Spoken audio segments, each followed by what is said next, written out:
শিশুনি শাক কীভাবে ভাজি করছি দেখুন। দেখুন শাকগুলো পুরো পরিষ্কার করে বেছে নিচ্ছি। এর সঙ্গে কলমি শাকও ভাজি করবো। আমি কলমি শাকটা কুচিয়ে টুটি করে রেখেছি, ওটা দেখাবো।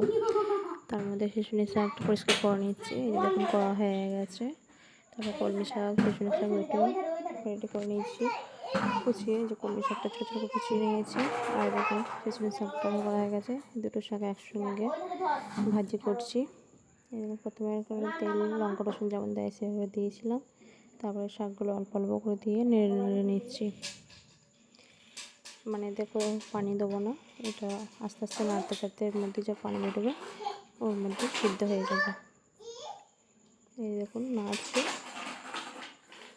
হালকা হালকা জাল দিয়ে। এই দেখুন তলায় পানি বেরিয়ে গেছে শাকের মধ্যে, একটু পরে হয়ে যাবে। একটু জাল দিয়ে এই দেখুন পানিটা শুকিয়ে গেছে, আমার শাকটা রান্না হয়ে গেছে। এর মধ্যে একটু নুনও দিয়ে দিয়েছিলাম। এই দেখুন আমার শাক ভাজি হয়ে গেছে।